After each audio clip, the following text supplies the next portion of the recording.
Ah, er tut irgendwas, aber. Ich glaube, er ist gerade drauf. Ja, schaut so aus.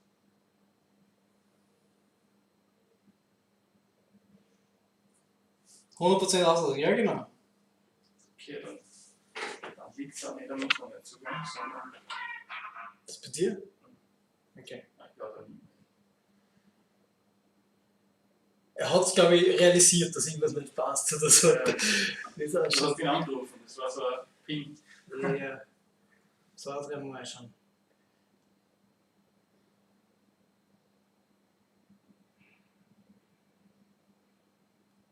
Ich kenne mich aber nicht ganz aus, was da.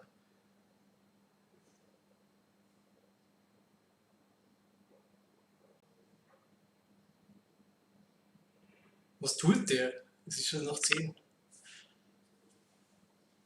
Hätte das nicht früher vorbereiten sollen? Tut er normalerweise immer. Ja, aber was ist mit.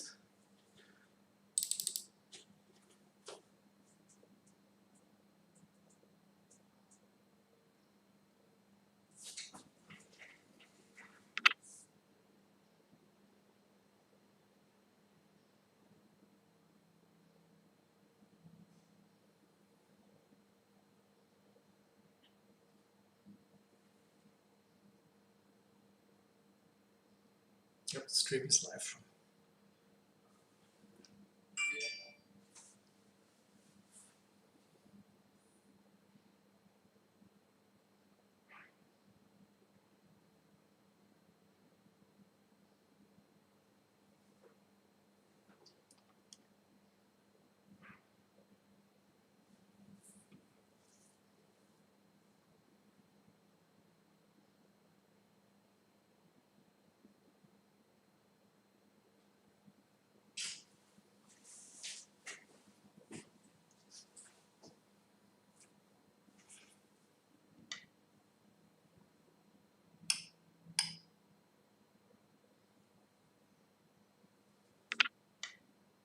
Ich kontrolliere, ob was ankommt. Bitte, absolut gesagt.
Hi there. I hope you can hear me well. I think you don't see me, but at least the stream should be working now stable. It would be cool if someone could confirm this. That you actually hear, that you actually see the screen and at least can hear me, what I do.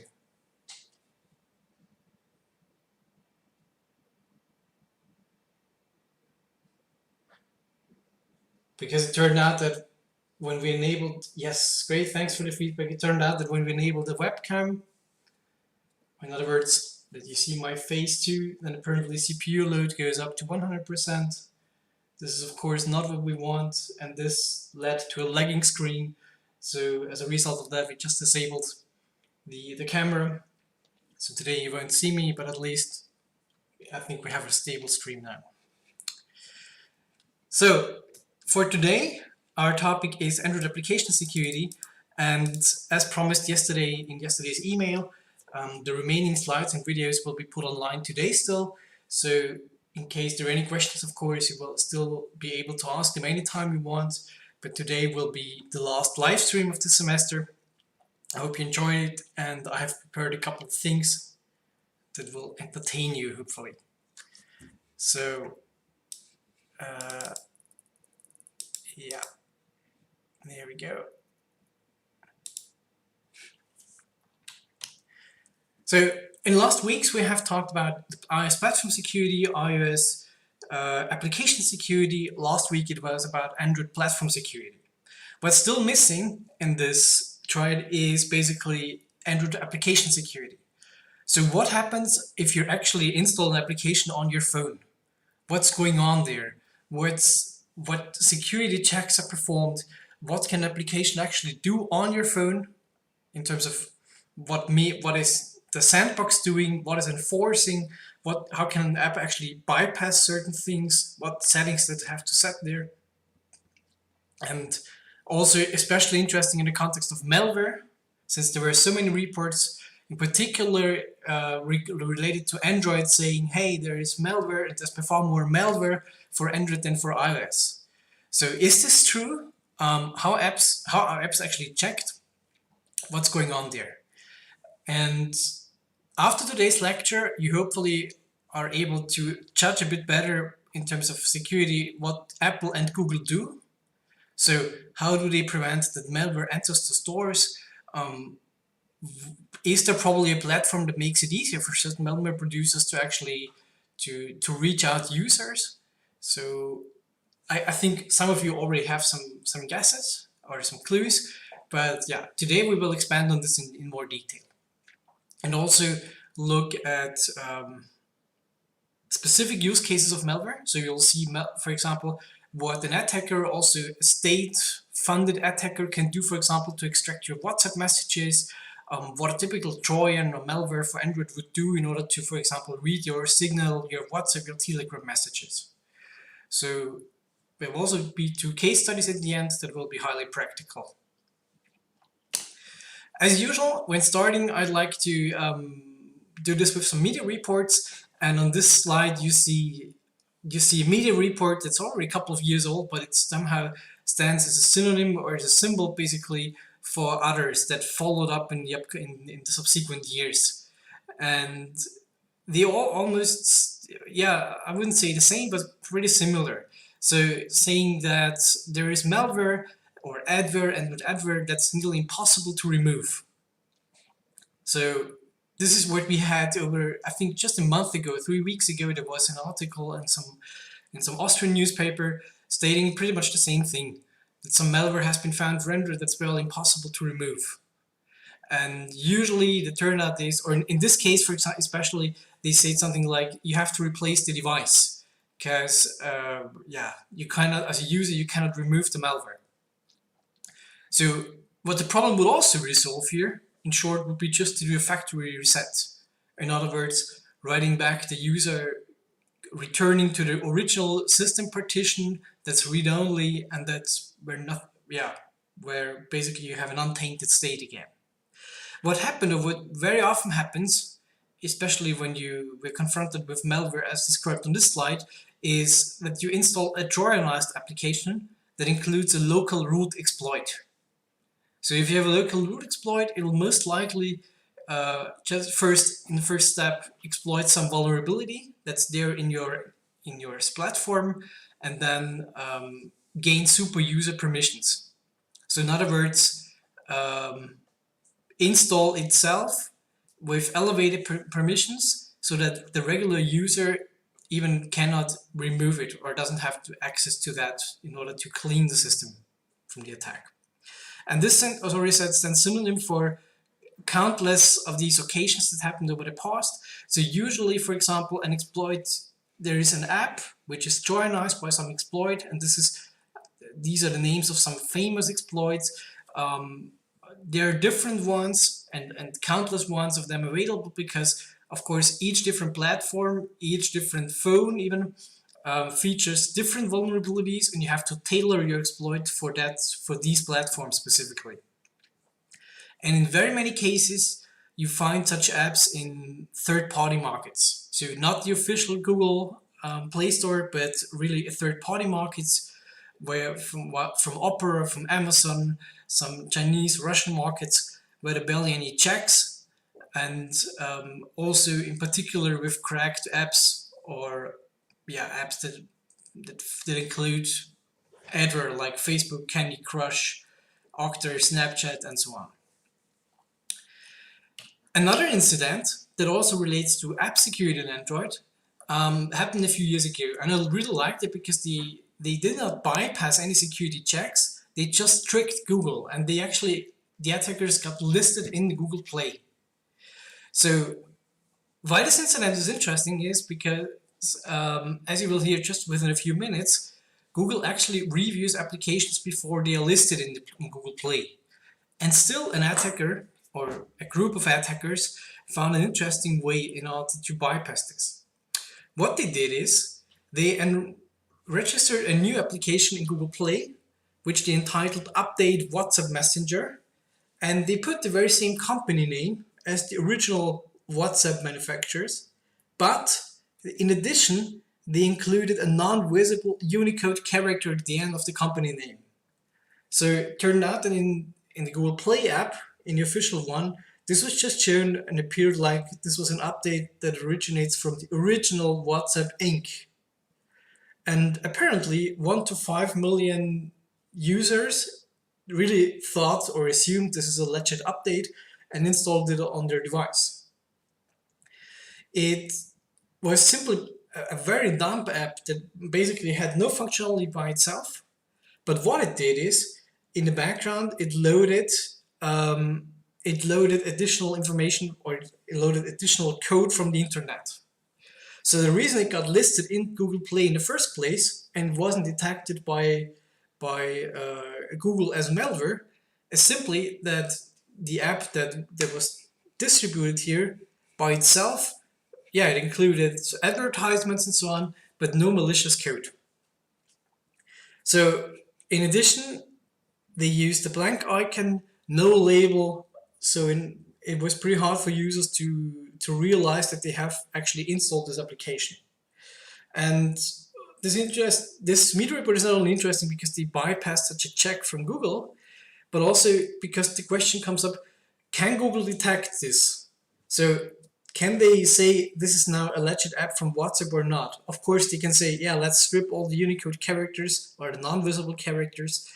But so the question is, should they be able to detect this? So what makes this, from as a user, you would say, okay, this seems to be fraudulent, because you, especially you as tech-savvy users, you know that the WhatsApp Messenger will most likely look like this, and it will for sure have more than 1 million downloads, and you wouldn't install an update as a separate package. But you might still fall for this. So the question is, should Google be able to actually detect this? Is this within their responsibility? And if yes, how can they do this? So today's lecture will also hopefully give you a better insight into what checks are actually performed, what Google can find out and what not. And before we come to the details here, if we briefly look on the application security perspective on two platforms, on the left you see Android, on the right you see iOS. What you immediately notice is that on Android we don't have something like data protection clauses. So on iOS you have the developer assigns a data protection clause to each file that's created by, or each folder also which is created by an application. We don't have something similar in Android. So you see, on Android the thing is by far more coarse-grained than on iOS. There is the framework, as I already told you last time, apps are running in a sandbox, but the hierarchy is by far shorter in which apps are running. So there is no data protection after all. If you start an application, or if the data is there, it is there. It doesn't have to be decrypted in the first place. So, speaking of Android application security, especially means that you don't want any malware, any malicious application on your phone. And to defend from, or to prevent this from happening, Google has come up with a concept that they entitle multiple layers of defense. So the idea is to gradually reduce the threat of potentially harmful applications. And of course, this model, as you can see from the keywords described here, is only valid for Play Store apps. So it doesn't work for apps that you install from Amazon, from Opera, from some Russian or Chinese app stores, or at least only partly. And these multiple layers of defense are organized from left to right. In the frequency, they provide the users with protection. So on the left, you see a very much cloud-oriented approach. On the right, you see a more device-based approach. So disabling one of these layers of these security mechanisms doesn't break all the security. So even if you install an application not from Google Play, the security features emerging from the far right, here regarding sandbox and permissions, will still be in place. But of course there's also the other extreme from the other side. If you have an outdated operating system, this of course effectively reduces the effectiveness of the sandbox, while here, for example, in the runtime security checks, while still keeping these cloud-based checks in place. So that's why they entitled this multiple layer of defense, because it should protect against, well, both, even if there's malware in Google Play, probably the checks here happening on the right side are detecting this, or on the other hand, if malware somehow finds its way to the device without having been checked by Google, then there is still the cloud checked stuff in place. Yeah, so a check from two sides basically. But from left, more cloud-based, to right, more device-based. That's the important point here. So what happens actually upon app installation? Usually what you do, and this may sound very trivial if you just first look at it, you would just simply install the app from Google Play. And an alternative to that, as probably many of you also using, is to enable a feature called unknown sources, installation from unknown sources. And apparently this requires user confirmation, so you explicitly have to enable this. And while this previously, in previous Android versions, was simply a checkbox that you could tick and say, okay, now installation is possible from whatever origin, Google has now seen, okay, this is an imminent problem, and they have now even made this more restrictive, that you actually have to whitelist or allow specific applications from installing apps on your phone. So it's no longer an all or nothing approach that you tick or untick this installation from unknown sources. But we'll see that in a few minutes too. Then of course there is still the confirmation. There is still, if you click on an application to install, there is usually still a step in between. This is in particular true if you install an APK file, an Android app archive directly on your phone and not from Google Play. There is still a step that you have to confirm or click continue until the actual installation happens. Then what's also happening is that during installation itself, so not afterwards, but really during the installation, there's a check of the app against the database or remote database of that's malware. So you can override this check, and also on devices without Google Play, such a check does not happen. But basically the idea is that Google maintains a database of hash sums of app archives that are known as to be malicious. So whenever you install an application, the system computes it's a SHA-1 hash of the application archive. It sends it to Google, and they check if this hash is known to belong to an archive that's known to be malicious for your device. And upon that point, they will already block the installation. And of course, as another barrier, we have the sandbox and the checks that are executed at runtime. So even if an application is not installed, or if an application was successfully installed, then there is still the checks at runtime. What we must not miss here is that the weakest link in the chain is always the user. So these checks are intended to prevent that malicious apps come to your device. But of course, it does not protect your data. And this may sound trivial, but you really have to visualize this, because all these checks reach out like antivirus software that the system itself stays clean from malware. But it says nothing about what an application is actually secure to use.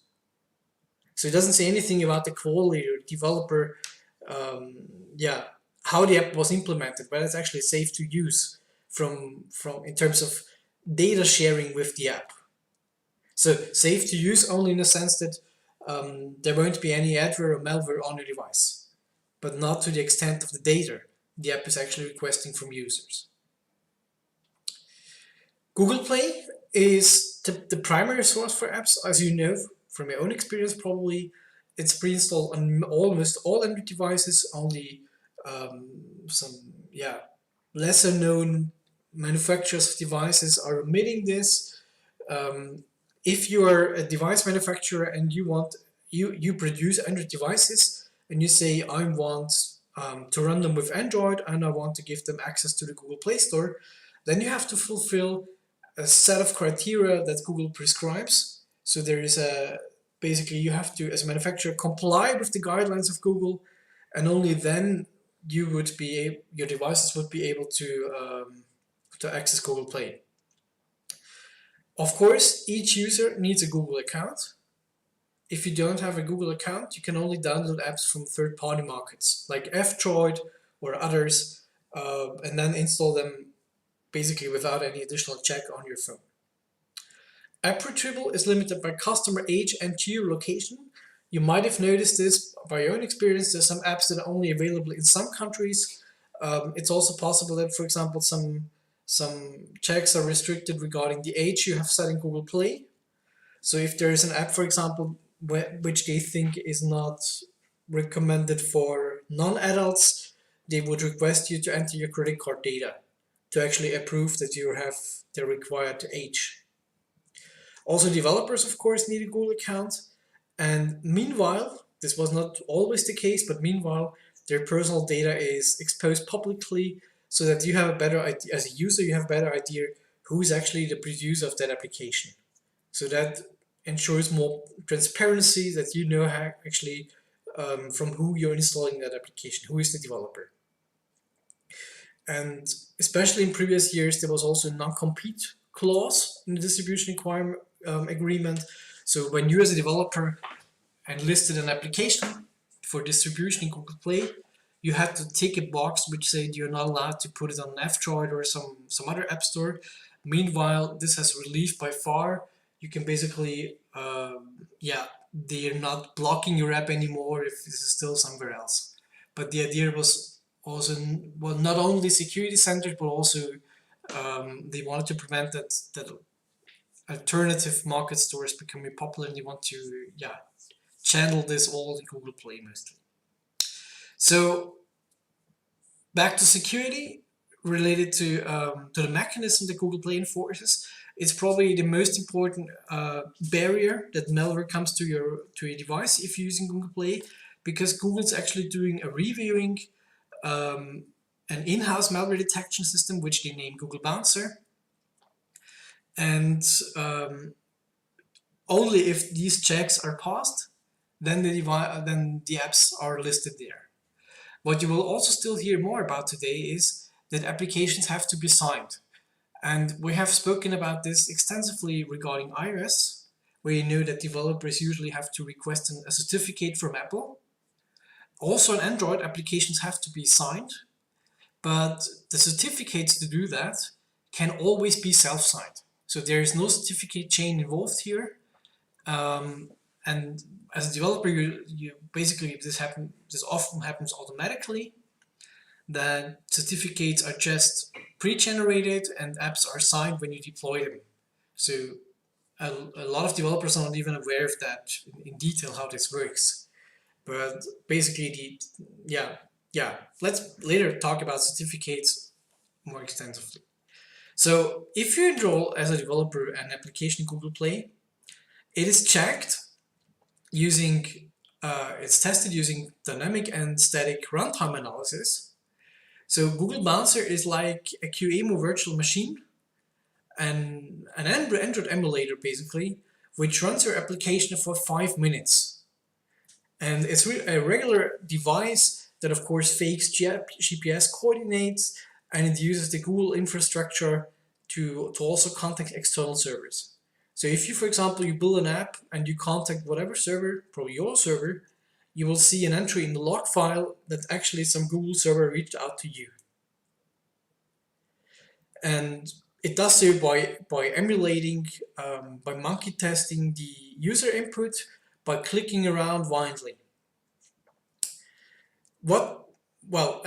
And also check for common malware bugs, like probably some patterns it sees where it knows this is now malicious or so. If it thinks something is malicious, of course they will inspect on this. It will inspect by human being, and otherwise, if the human being finds out that there is really some malware in there, they will just block a Google account. This may sound like a good principle, but probably you notice that it's also not the perfect one. Because what is the input to this bouncer? What is the input to this bouncer, to Google Bouncer? It's the full APK file as it is on the user device. Google never gets the source code of your application. So in other words, a human being would have to review up to 50,000 classes or more in order to see that a pattern that's likely malicious is indeed malicious in there. So this binds a lot of resources, and it's actually hard to verify this. Or it also depends on the context of an application whether this is really malicious. What else? It's nice that, for example, there is a monkey testing that emulates the UI input, it simulates a user and so on. But if you think of applications like for banking, usually the first thing that happens if you start such an application is that it wants your username and password. Or just the same with any messenger like WhatsApp or Signal. The first thing you usually do is you register an account there. So any dump testing there, some UI input emulator or clicking, will simply not be successful in getting past these initial checks. So in other words, any URL, any check, or anything that's loaded and executed afterwards will never be triggered. Or what if you, for example, let's say the app would contact the server, your server, you would simply blacklist the IP addresses of Google. They will simply not get a response from your servers. Likewise, what if you include a check in your application that says, I record the time when the application was started, and only if 5 minutes have passed, only then execute some action. By that, you could also bypass the emulator. So, it's also not always obvious how this Google Bouncer works. So the way that we know this is dynamic and static runtime analysis is because you can observe certain patterns in there. For example, if your application would try to call the ls, the Linux ls utility in system bin ls, this dynamic runtime analysis is never executed. Or sometimes, although your application would connect to some external web server, for whatever reason this doesn't even happen. So probably your application then already fell for the static runtime analysis, and they think, well, if there's already a problem in there, let's not even do the dynamic analysis. And of course, Google does not publish all the details in what they do and how they check applications, because this could serve as an input for, as an interesting information for those who want to bypass this. Still, a few guys who previously worked at the NSA, by the way, Charles Overharder and Charlie Miller, tested this out and made a nice video, which is already years old, but it's still, yeah, it's still a cool idea what they did. They simply included a connect back shell into an app, and basically the Google Bouncer then ran the application and then connected to their shell and gave them basically yeah, a shell on the Google Bouncer within the Google infrastructure. So if you're interested in how they did this, how this looked like, then check out the video I've linked here. Yeah, and as already said, if an application, for example, calls the ls utility, it never gets executed dynamically. What you can also do, if you, for example, want to bypass some check by this emulator, there are certain API calls you could make use and see if this is an emulator. So for example, if your application includes a check to say if telephony manager get device ID is 0, then you know that the application is right now executed in an emulator. Or if you check for build hardware goldfish, you also know this is an emulator. And there are by far more of these patterns. These are just a few of them to visualize how easy this is. There has even been a few years ago a paper evading runtime analysis via sandbox detection, where researchers actually came up with a list of API methods that you could check in your application. Here we have the build hardware goldfish. If the build brand of the device, for example, is generic, it's an emulator. If the user, the current running user, is Android build, if there is no serial number, an unknown radio, and so on, then this all indicates that your application is just installed or executed in an emulator. Likewise with the phone number, SIM serial number. So if your application, of course, checks for stuff like this, it's able to find out that it's just not running on a real device, and it might block some potentially malicious application, some malicious action. So for example, let's say your application is full of advertisements, but you don't want them to flag your application during review, you would probably just execute such a check. And there are more sophisticated checks too than just these string comparisons here. Because for example, such an emulator, like the one Google is using, basically almost all emulators are slower than real phones, because they are tracking, they are logging what the application does. So you could just probe for execution runtime. You could also probe for the graphical performance and see, for example, check the frames per second, as they did here. So, and that would give you an idea, for example, whether this is an emulator. So using some of these tricks, you could actually bypass the dynamic review. And this also shows, as a teaser for the lecture next week, which will be put online, that dynamic analysis alone is never sufficient. It's of course important to check this. You would not probably detect that some connections to the internet or to certain servers are malicious or bad, harmful. But checking only dynamically is also no cure either, because yeah, such a check such a dynamic check might just be bypassed. What you see as a user, as a first visible layer of defense from harmful applications on a device, is this unknown sources thing.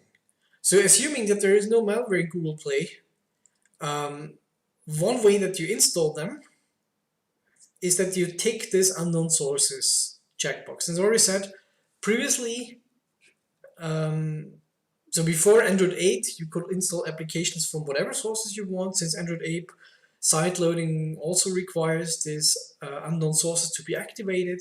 The user is asked to really want to do this, and now they have refined this even more, so that you explicitly, as already said, have to whitelist individual applications allowed from this. For example, in Chrome, if you want to, you download an APK file from using Chrome, then you have to enable Chrome to install this application. So in other words, from this generic allowance, they moved it to the app level and said, I'm trusting this application, that this application is legit to install other applications. Of course, if this is a browser app like Chrome, it says nothing about the application you're just trying to install. And also, for example, if you download an app to your phone and then try to install it from the file system, you also have to grant the allowance to the file manager app itself, that it may do so. Still, apps can bypass this, and there are a lot of apps like Facebook Messenger, Instagram, and others, which actually bypass this, and still they are not flagged as malware. And how they do this is simply they outsource the code into separate files with double bytecode, which is then loaded from the internet at runtime. So that's a nice trick that still works even if this is not activated. But we'll come to that in a few minutes. The second visible layer is one that you probably have never seen, or probably you did see, but it's usually only,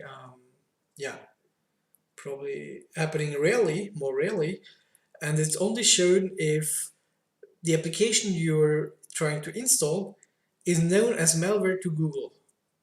So if you actively download malware that's within the database of Google, where they know that the hash sum of the application archives corresponds to malware, then you will see a screen that's similar to this. You notice that this is already from an older Android, but yeah, I couldn't find a more recent one, and also didn't install malware myself in order to find a new screenshot here. But of course, the list they have compiled of malware includes backdoors, any kind of phishing apps, spyware, trojans, privilege escalation, and so on. Of course, this was probably not so extensive. So in Google Play, since Android 8, we have an extended verification here. And the concept behind here is named Google Play Protect. The idea is that Google Play, or the service running in the background, is continuously scanning the applications installed on a phone and tries to see if there is malware. And this also means, for example, if an application downloads additional code from the internet, that this will be found if it's on the device already by Google Play Protect. So if you're an Android user with Google Play, you might have noticed this. So the idea, this also works for applications that have not been installed from Google Play. So especially due to the downsides of what was missing here, they extended on this. In addition, Google introduced a concept that's also important if you're developing Android apps. It's an API that's used for attestation. In a nutshell, what it does, it lets the developers understand if a device is tampered.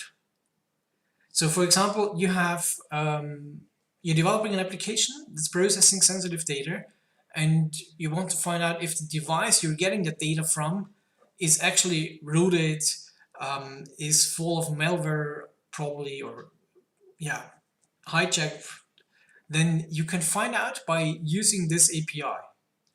And the idea is that the Google Play service, which is running in the background all the time anyway, it will collect data from the device and send it to Google.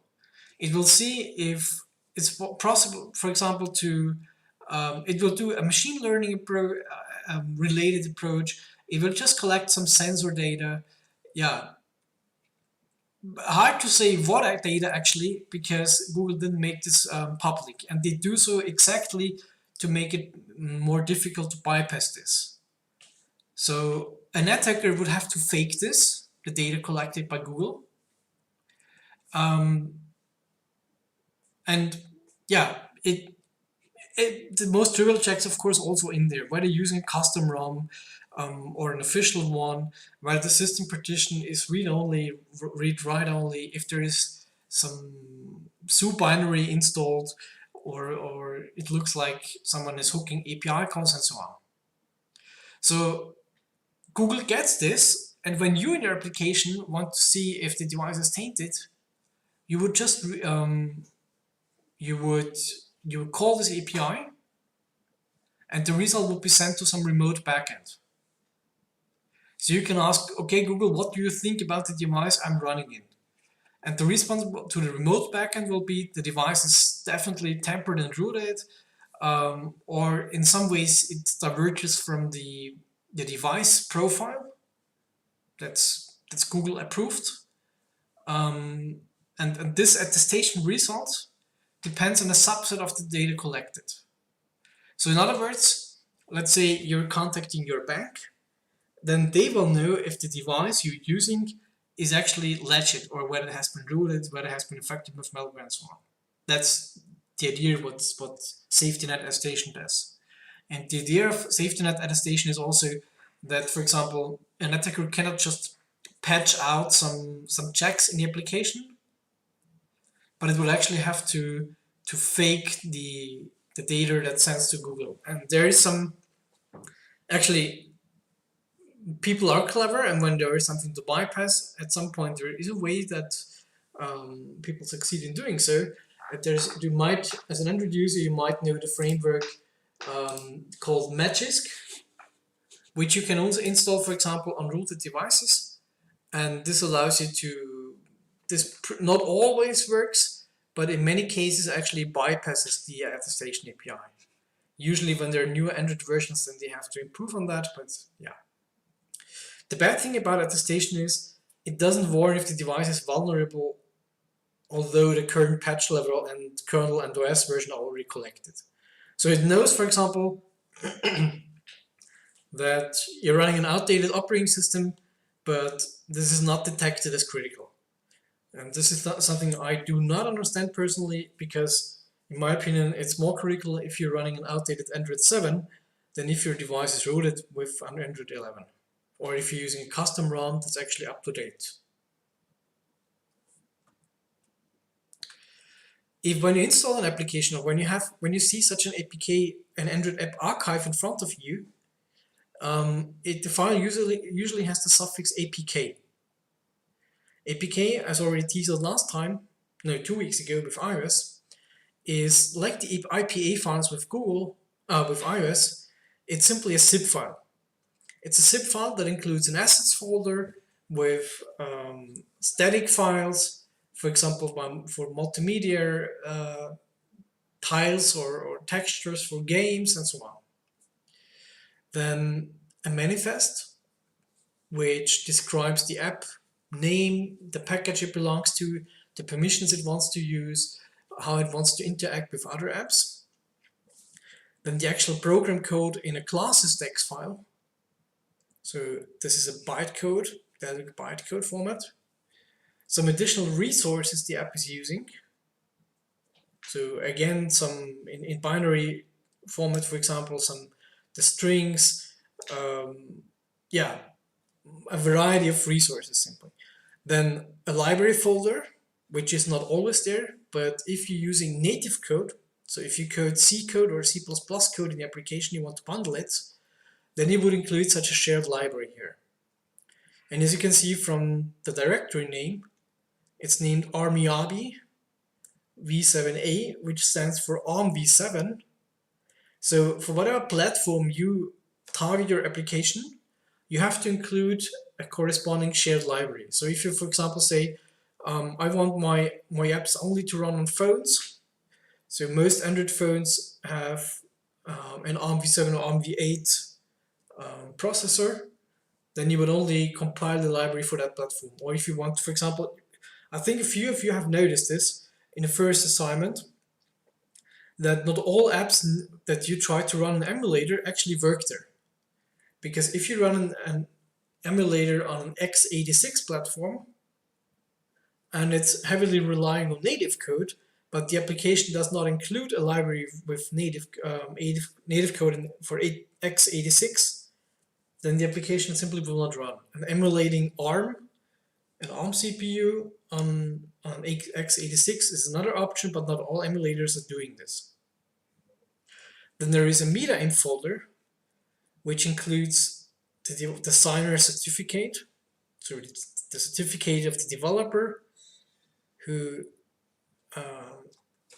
signs all the files individually, which are included in the application, and again some resources. In that case, resources are usually the UI layout, jobs, and so on. So I think those of you who have already developed an Android application will pretty much be familiar with this structure. If you install the application, what happens is that the code and resources are usually put in the folder called data app, and then the package name. And upon installation, for example, all the libraries, the native code libraries are extracted and put into such a folder. And also during installation, what happens is that this Dalvik bytecode from classes tags is compiled ahead of time. So it's optimized for the current platform, or this step also is named pre-audexing, and leads to a file which is then suffixed as called .odex. So odex is basically the same as the classes tags here, the regular program code, but it's already tailored to your platform and to your device. So the idea is here simply why we're doing this odexing, this ahead of time compilation, to make application startup to make this faster. And there's also the original APK file included there. The funny thing about this is that, for example, this APK file or these folders, the code and the resources, are usually world readable. So even if you have no super user permissions on your phone, you can get the APK file of every app on your phone by simply going, for example, installing a terminal application and then browsing to some data app folder and then just pulling the base APK file of whatever app you want. And then you can use that, for example, to inspect applications for security weaknesses and so on. So it's also, for example, if you have ever bought an application, you want the backup of this application, you would just go to that folder, pull the base APK, and then you own the app archive, even if you've installed it from Google Play. So the backup is simply always stored there. If the user then runs the application and creates data, it's stored in a folder that's specific for that user. You see it here based on user ID. And then there are usually multiple subfolders, like defines the application stores, some SQLite databases, or shared preferences. If you have ever developed an Android application and used, for example, the shared preferences, then this will be stored in that folder. And remember last time, each user gets its own folder. So users would then be separate, even if they're using the same application, their data would be stored in distinct folders. So just for overview, I've also compiled the information I just told you about the app structure here in this slide. Probably this will be useful if you prepare for the exam then. So when we browse or when we look through the applications that are installed on a phone, for example, we browse such a data user of the primary user, we just look what user data is stored there. We will see that some applications do not have the regular username and the regular app ID structure as I've shown you last time. So this, for example, here, this user dictionary or the proxy handler, these are applications that belong to the primary user and they have certain specific user IDs here. At the same time, we see apps like telephony, some Android keychain, Android Bluetooth and so on, which have their own users assigned. So system users apparently, groups, Bluetooth, system, radio and so on here. And these are system apps that simply manage user specific data. So for example, the keychain entries, whatever you store in a keychain is of course also user dependent. And the keychain service on the phone also has to store this somewhere. So it will just store this as system user in that folder.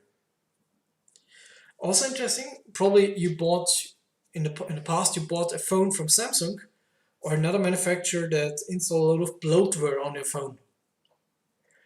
And you might know from your own experience that usually it's not possible to uninstall such applications. The reasons for that is simply that they very often are stored on a system partition. In other words, even if you do a device reset, they will still be there. They're not in a data partition, but in a system partition. But since it's not writable, this partition, how would you ever receive updates for these apps? So the solution that Android implements for that is that simply when there's a bloatware app or a pre-installed application, and then Google Play features an update for this, then the original app that's in the system, that was featured with your operating system by the manufacturer, remains in the system partition, but the update is simply installed like a regular application in the data app folder. So since the system partition is usually not writable, whenever there is an update for such a system application, the original one simply remains in the non-writable system partition, and the update is installed like a regular app from Play Store in the data app folder. So probably this explains to you why you could not, in case you haven't been aware of that, why it's not possible to uninstall bloatware from phone. And what happens if you, for example, receive updates for that? So this is basically the answer. Also an interesting design strategy is the copy protection of apps. I have barely seen any apps which do this, but as I just told you, usually these base APK files are very readable. Any app can read them. Of course, this would be bad if apps, for example, are making use of DRM. You know DRM probably from Netflix or from videos, but this also works with software or apps. And if an application is using this, as I already said, I barely know any application doing this, but in that case, the code would simply be put not in the data app folder, but in a data app private folder. So one would simply make sure that you cannot pull the APK file as a world-readable file, but from a protected folder. Still, if you root the phone and then you install such a DRM protected app, you could of course still access this data app private folder in order to extract this. Something that's known to all of you, of course, Android permissions. And in practice, there are two ways to actually enforce, to grant permissions or to assign permissions to apps. So usually this happens at runtime or at installation time. Almost all applications specify the permissions they want to use in the manifest, which is also why I just a few minutes ago told you that the manifest describes a lot about the application, what it can do and what not. So all the dangerous permissions an application wants to make use have to be specified there. So whenever you, for example, you find such an APK file, you want to see the permissions it's using, then it's usually extracted from a manifest. And in previous versions, this was mostly only in the manifest, only install time permissions. Now they're making this more and more, tiering this to the runtime, so that users explicitly, whenever an application wants to make use of some critical resource like a camera or the user location, that it has to get approved. The permissions are usually enforced at different levels. So for example, the internet usage is enforced at kernel level, or at native service level. For example, the SD card has to be accessed. I know that, or you also know that newer phones often have no longer any SD card, but still there is on all Android phones, there is such an SD card folder existing. So even if the phone does not have an SD card, the SD card folder exists. And access to this folder, to store data there, is simply managed by some service manager there. And whenever you want to, for example, want to access the camera, then the Android framework just calls the check UID permissions API and sees if you have this permission. Or likewise, if you want to send data to some other apps, then this also happens on Android framework level and not at kernel level, for example. Since it states here internet permission, also probably worth knowing is that you cannot block applications from accessing the internet. So a few years ago, Google said that accessing the internet is something so fundamental that basically all applications need it, and it wouldn't make sense that the user would grant this permission to each application. So they implicitly now grant internet access to all applications. Still, to make this a better overview of what permissions there are, with Android 8, Google decided to, with Android 6, Google decided to group permissions according to their criticality. So there are normal permissions, which are automatically granted. There is no user confirmation needed. Then there are dangerous permissions, which require explicitly user approval. So those where some user data is modified or processed. And of course, the user then always has to grant access to that. So for example, if an application wants to access your location, I'm sure you know this from your own experience, then the application asks you whether you want to grant the permission always or only on demand, and so on. So Google decided to group these permissions to make it easier for users to say, okay, I'm not granting this or not. So for example, before this was grouped, the calendar permission was split into read calendar, write calendar, likewise the context permission, read contacts, write contacts, or location, access cause location, access file location, or in the case of SMS, send SMS, receive SMS, and so on. So users were simply overwhelmed. They could not estimate whether it's actually legit that an application needs to write and send, read and write, or send SMSs, or read and write contacts. And by grouping this, Google intended to make this easier. The problem at the same time that emerged is that when a user grants an application from accessing the location, it can mean that the application accesses only the coarse location. Coarse location means the network cell, which is more rough or coarse, an approximate location, or the fine-grained location using GPS. Or if you, for example, as a user, you grant an application the phone group, it may access your phone. It means an application can read your phone number, but at the same time, it could call other numbers. So these are no longer two distinct permissions, but you're always granting everything of an entire permission group. Now with Android 11, they have made this more fine-grained again. That you, at least in the first place, have to explicitly approve a permission, such a permission, for example, or such a permission, even if you previously granted an entire group. Some of you might still know install time permissions, which were, as already said, more popular in the past. Meanwhile, we are transitioning more towards runtime permissions. And of course, with install permissions, there were no runtime checks required. So once granted, they cannot be revoked, only if you uninstall an application. And yeah, they have to be specified, fine-grained by the user, but what the user then saw was simply that overview, as you can see here. Runtime permissions account for multiple users. They prompt if you want to access some dangerous resources, and users can also now revoke them at any time.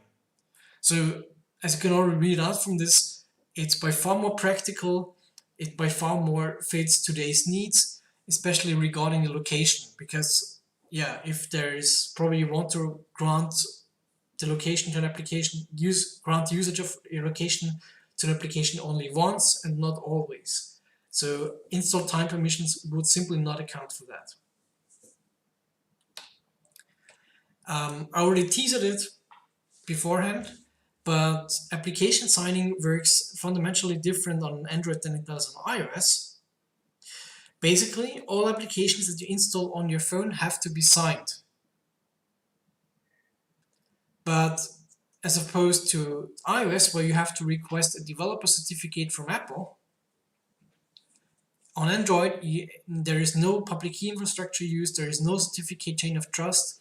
A developer, first time deploying an application, will simply generate a certificate and use this for signing each individual file that's included in an APK file.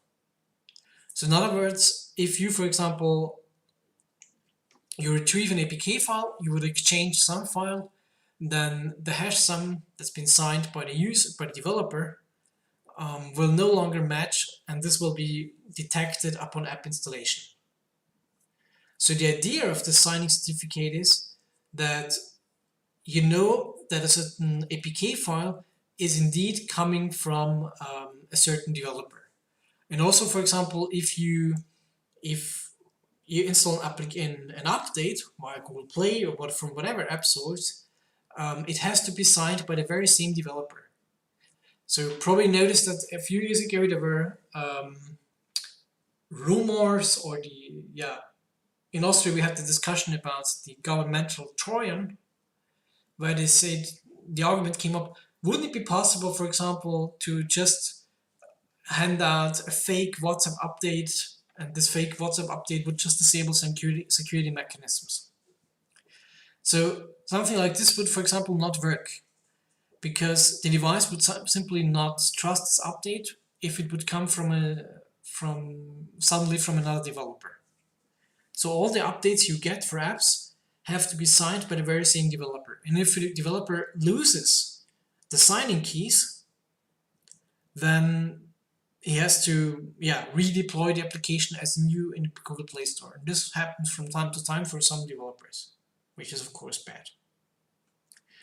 There's also signing for all the regular system updates, the over-the-air updates, which you get for your phones. So if you, for example, have a OnePlus, Samsung, whatever manufacturer phone, they also send you their updates in zip format, and the signature is in the header of the file, and the operating system verifies it. So I already told you last time that the manufacturers usually hardcode their key, they burn it into the device. So this is then the key that's also used not only for the verified boot process, but also for verifying that updates indeed come from the right manufacturer. As opposed to iOS, what we see with Android is that application signing doesn't mean code signing. So remember, with iOS, the entire binary or the entire application was signed. But on Android, you sign each file which is in there. This doesn't sound so bad at first. But the problem is Android also supports loading code at runtime. So for example, you can what you can do is that your application simply does not load all the code when being started, but dynamically depending on what you need to do. So imagine just, for example, you're running a game, then not all the levels of this game have to be loaded at once, but you will just load the code for that game on demand whenever the user is on that level or the level is needed. Likewise, you could, for example, develop applications that dynamically load code from the internet. And Android even features different class loaders, text class loaders that you can do so. So you can load entire APK files from another APK. You can load jar files, pure DAX files, ODEX files too. So, for example, you can, as Facebook, for example, has a certain base framework, and using that base framework, this APK, they load other class files. That's, for example, a mechanism that's realized in their messenger. And therefore, they're using the create package context API. So they're just dynamically extending the functionality of their application using that code. The problem is that this code can also originate from the internet. So just imagine that an application downloads this classes text file from the internet. Of course, the Google Bouncer then, while the application is listed in Google Play, has no chance to check this if it never sees this code. Or what if the code that's injected from the internet here, that's loaded from the internet, contains some malicious statements? Then of course this can lead to code injection attacks. And it can be even worse because, for example, in the case of code loaded from the internet, imagine that this happens via HTTP. An attacker might just do a man-in-the-middle attack and replace this code that's loaded there. So in other words, inject malicious code into an application. If this code is loaded and stored in the file system, which very often happens for caching, so for example, Facebook Messenger downloads the bytecode from internet, then stores it on your phone. Other apps may simply exchange this code, this bytecode, may replace it with something malicious and so on. This may now sound very, very far from being realistic, but in fact, this is what actually happens in practice too. Applications can also forge package names. So for example, you know that the package name of the WhatsApp Messenger is com.whatsapp, but basically these package names are not restricted. So any application can use whatever package name it wants. So you could, for example, develop an application that uses com.whatsapp.something. So Google here, or Android, foresees a first come, first serve principle. As long as package name is not used, an application might use it. And the first WhatsApp Messenger, for example, that's installed on a phone, and the developer identity that's tied to it is then the one that's also required for updates. So in that context, app signing is somehow not so great as it is on iOS. On iOS, you have real code signing, as we have on Windows, for example. Real code signing also allows you to, for example, set non-executable areas in memory to pages, basically. We don't have this with Android. Because if we do this, if we would set pages non-executable, then loading code at runtime would no longer work. Because especially for something like this, we need this to be enabled. We want pages to be executable. Still, it would actually improve security while at the same time constraining app functionality. So a lot of applications need this dynamic code loading and make use of this. And now, as the third part of today's lecture, I'd like to dive into two Android applications, and show you how they extract the data, basically, or how you can, basically foster your understanding of Android app security. And the first example I've chosen for this is a Trojan, which is called Lipizan. It actually was developed by some company in Israel, which is named Equus Technologies or Horse Technologies. They didn't really try hard to hide what they were doing. And many media worldwide reported about this, that some Israeli secrecy agency security startup basically are working on this. And this was a very targeted attack, so they tried to place malware in Google Play. But the crucial thing here was that what they placed in Google Play was not actually malware. It only loaded malware as a second step. So, for example, they placed harmless-looking apps like messengers, some recorders, some notepads, some backup, some device cleaner, whatever it should do, in Google Play. Apparently, successfully bypassed the bouncer, or the bouncer didn't find anything bad here. And then they included so-called license verification. So license verification is of course bullshit. This was a test to see what device is used, to find whether some vulnerabilities are known for this, and then to specifically load these vulnerabilities from the internet. So if, for example, some platform or operating system was not known to be vulnerable, then they would simply abort. Otherwise, they would load stage 2. Stage 2 was a root exploit that was intended to gain system permissions. And again, it was, if successful, it was installed as a system app on a phone so that nobody could remove it anymore unless you do a factory reset. And they also named it COM Android Media Server to make it look very unsuspicious. The crucial thing about this Trojan is that it was actually very elaborate. It was the feature scale it provided was fairly huge. It attacked different messengers. It allowed for record SMS calls. It allowed to activate the microphone to capture any sound around, monitor the location, take screenshots, make pictures with the camera, fetch whatever user info, contacts, call logs, and so on. And the cool thing about this Trojan is that someone actually found the APK file, reverse engineered it, and put the code on GitHub. So I've also, if you're curious, I've placed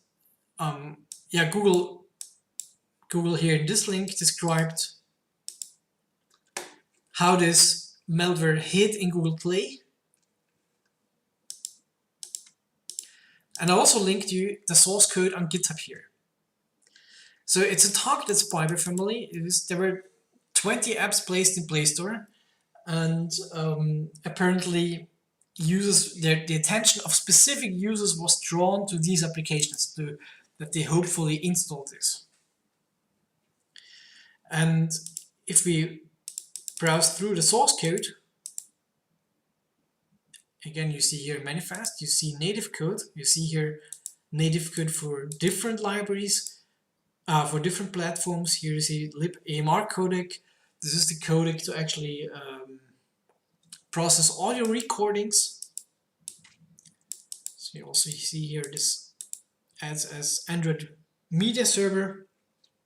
So yeah, if we look this through, what do we see? Some constants here. An SSL changer. So remember, this installs as a system application.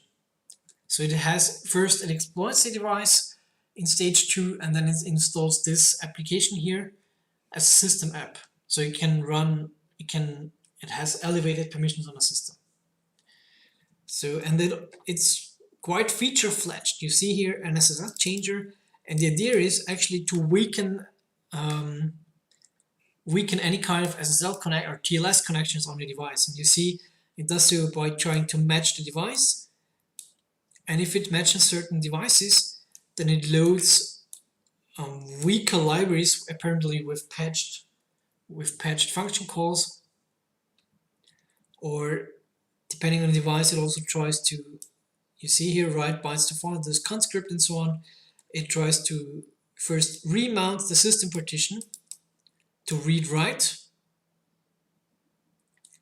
and then install a patched SSL library on your device. And apparently to run these changes, the device has to be rebooted. So yeah, this may be suspicious to a user, but probably most users probably would be surprised if the phone suddenly restarts, but they wouldn't suspect that the native TLS library from the Android system was just exchanged by a broken one. So the SMS patcher is just one example. In general, this was very fully fledged. So for example, we have anti-emulator tricks in there. This again is what I told you. For example, if the build brand is generic, it increased the reading that this is now an emulator. And if it thought this is now tested in an emulator, it would simply say, it would simply quit. Yeah, and as I already said, it included fetchers, which is especially interesting. Also, if you think about what they should fetch.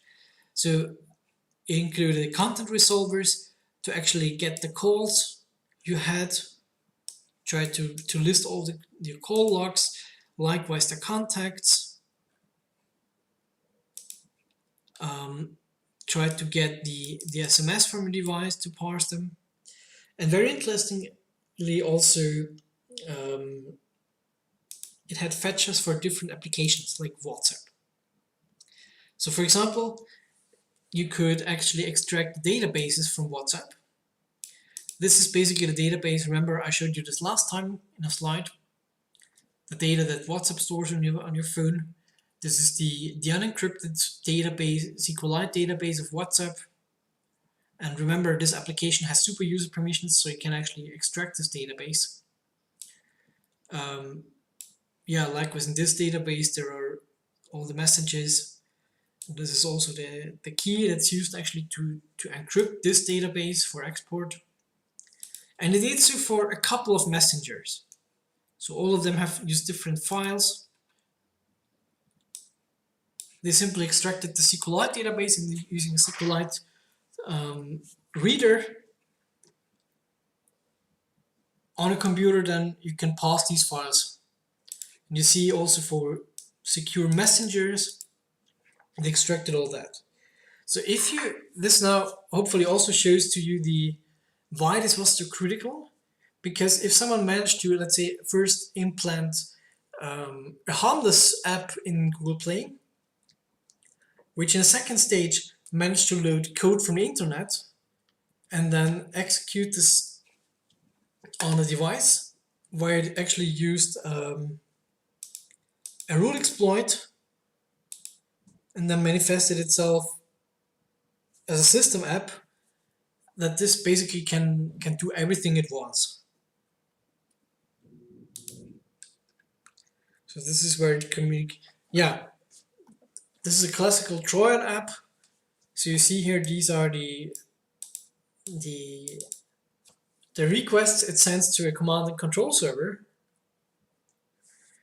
There's a constant tracking in where the phone is, based on ID, email, phone number, model, and so on. And an attacker could request whatever data it wants to, it wanted to, request the state of the phone, and so on. The second example I wanted to show you, and this somehow extends on this, is a case study with WhatsApp.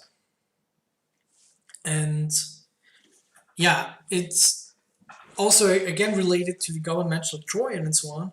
So probably you've noticed that WhatsApp and such kind of messengers are highly interesting also for law enforcement agencies. And someone found a way actually to, or showed a way that this can be very easy. So of course, if you already have access to everything here on the device with a rooted app, with such an app on a rooted phone, you don't need any trick to get the database from WhatsApp.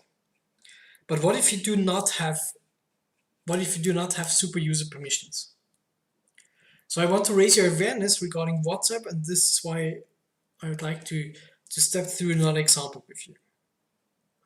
There's a question in the chat. Is there no way to prevent this? Well, so far for many Android devices, root exploits are known, and remember back that there is more to the story because many applications don't, or many devices are not up to date. They're not patched. And remember also throughout the last weeks, I've shown you some exploits or vulnerabilities in Wi-Fi, in Bluetooth, and by exploiting this with remote code execution, if you get remote code execution on a phone, you could, without any problem, deploy such an application, such a Trojan application. So it's very much comparable to having a Trojan on a computer. Yeah, preventing this is likewise to having no security vulnerabilities. The attacker can actually manage to achieve this.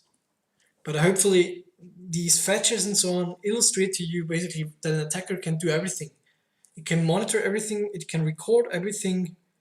So yeah, like a fully fledged Trojan. And I like this example here with Lipizan because first it's open source, and it also illustrates very well how subtle this all is.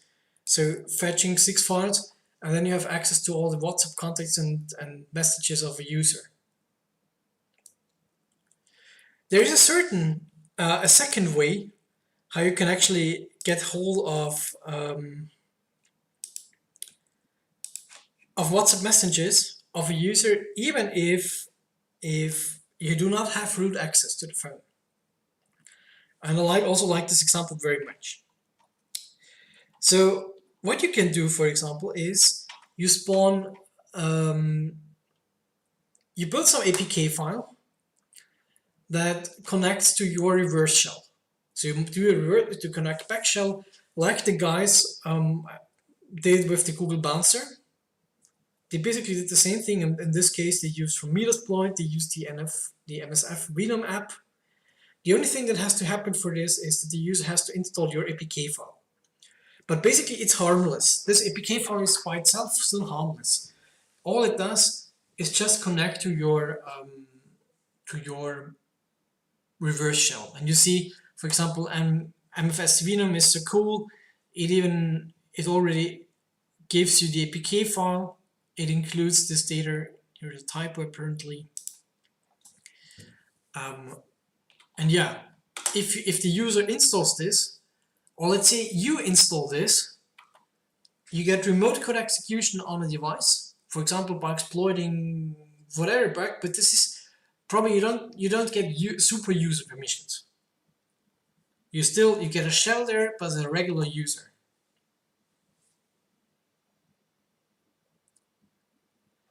So yeah, now he's setting up the reverse shell. And it's waiting for connections. Now let's say the user is actually starting the application, the one you sent to him. You see here, this is the primary user ID 0, and the application ID 213. So apparently, yeah, this is the device. The 1.37 made an outbound connection on that port to my shell here. So what I can now do as an attacker, I can execute commands on a device, but I have no super user permissions. I'm just a regular user 0 acting in the scope of app 213, this ID. What you can of course always do, you can list world readable directories. And in this case, the attacker was interested in the WhatsApp backup. So WhatsApp regularly stores a backup on your phone outside its regular directory. So the attacker went to this folder where the backup is stored and downloaded it to his computer. Of course, WhatsApp WhatsApp knows about this threat, that this can happen. So of course, it does not store backups in public folders unencrypted. It encrypts it using PKCS12 in a container. So an attacker with that file only hasn't gained anything. It's still encrypted and the encryption is secure. What the attacker then does, after downloading this, he will start an emulator where he has root access to on his own computer, paste the file there in the emulator in the very same folder, install WhatsApp on the emulator. So here, see, here now he's pasting it, these files, on his emulator. This is not the emulator. This is not the user file, this is the emulator running by an attacker. He pastes this in his own, in the very same folder, installs WhatsApp on a phone, pauses it, tries to register there. So it tries to become that user, and simply dumps the SMS that's sent by WhatsApp for confirmation. By entering this code,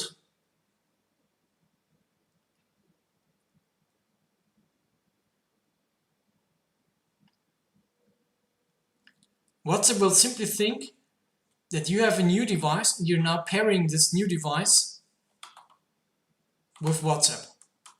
It will also see that there is a backup available and offer you to restore it. You do this, and remember, this now all happens for the attacker.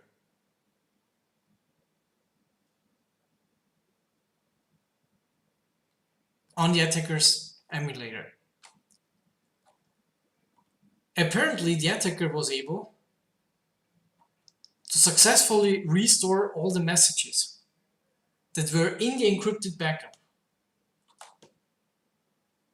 So obviously, this raises a few questions. I just told you that the backup is encrypted using PK. It's basically all the messages. The actual database is in a PKCS12 container. So why are the messages suddenly unencrypted after you have paired your phone with WhatsApp? How can this happen? Apparently,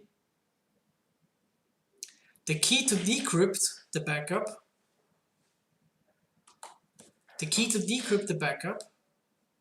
is stored on the WhatsApp servers. So after you authenticate to the WhatsApp servers and say, okay, now I've shown proof by entering the SMS code that this is my device, WhatsApp will hand out this key. So if you've already the key to decrypt the backup. So as a bonus, what you then can do as an attacker, you can again make a backup. So see here now we have the old backup in here and the one the attacker just created in the emulator. But he will not only get the new backup he made from the emulator, but he will, this is the one here. It will copy it off the device, but in addition, it will copy the key, which you usually cannot access without, if you do not have super user permission. But remember, we have an emulator. This is perfectly doable here. This is now here the key. So this is, remember, this is the bonus. The attacker already succeeded because he sees all the data already in the WhatsApp in the emulator. But he can now copy this off the device, off the emulator, and then there are programs like WhatsApp Viewer, which allow you to decrypt this PKCS12 file and therefore use the key we just dumped.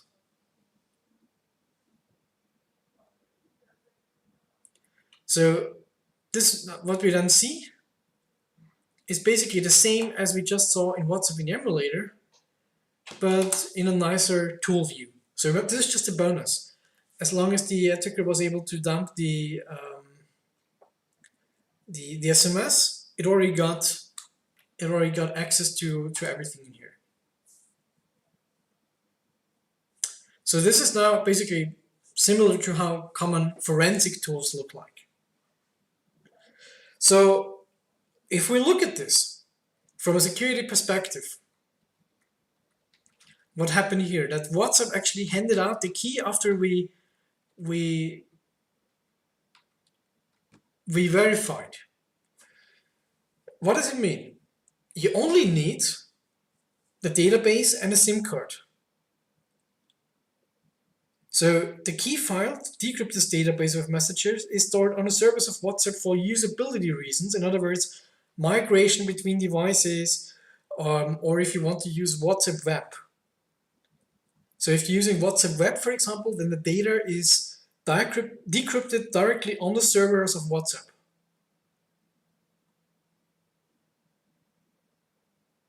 And WhatsApp also offers the opportunity, for example, to store your chat backup in Google Drive. Of course, also in Google Drive, they only store this PKCS12, the encrypted file. So Google will, if you activate this backup, Google will not get your plain messages. But if you assume that an attacker, for example, finds your Google password or enters your Google password, you can just go to Google Drive, download the encrypted backup, and then only has to redirect your SMS. And redirecting SMS, well, in this case, for the attacker, it worked quite simple. But there are also other means like IMSI catchers or SS7. SS7, Signaling System 7, this is in one of the upcoming lectures, which we'll see. You pay around $15 to $20, and then you can get access to the system and you can dump whatever SMS from whoever you want worldwide. So by getting the encrypted backup and the SMS used for confirmation, an attacker can get just hold of this. And remember, there are so many attack vectors that allow you to get the encrypted backup from WhatsApp, from a phone. For example, this Blueborn vulnerability or the Bleeding Tooth vulnerability, which came up just in October last year. So this is not just something theoretical, but a real threat. So what's the remedy? How can we protect against such an attack from being successful? As you could grasp from this screenshot, or probably you know this from yourself, one thing that would help to prevent this is to enable two-factor authentication in WhatsApp. And I strongly encourage you from a security perspective to do so. Because if there is a second factor needed to verify the ownership of a number, then the attacker will no longer be successful with this. Because the user would have, after entering the phone number and the SMS confirmation, an attacker would also have to know the second factor. And hopefully the second factor is something that only you know. So while lacking the second factor, the WhatsApp server will not hand out this key to decrypt the backup. So if you have not yet enabled such a digit number, or such a second factor in WhatsApp and Telegram and others, I strongly encourage you to do so to exactly prevent such attacks from being successful. Yeah, I hope you enjoyed this insight. I hope it made it it visualized pretty much, it visualized many security aspects of of Android, also the Lipids and Trojan. If you're curious, or you want to check this out again, of course, as always, the links are here on the website. And today I will also, in the afternoon, place the slides and the videos, the pre-recorded videos for the upcoming 2 lectures on the website. So whenever you feel like, you're welcome to watch the videos and study the slides. And overall, I hope this gives you a very nice, or this will have given you a very nice insight into the essential aspects of mobile security. And as always, in case there are any questions, you're welcome to ask them. Yeah, that's from my side. Sorry, the camera didn't work today, but at least we got a stable stream. Yeah, hope you enjoyed it, and bye.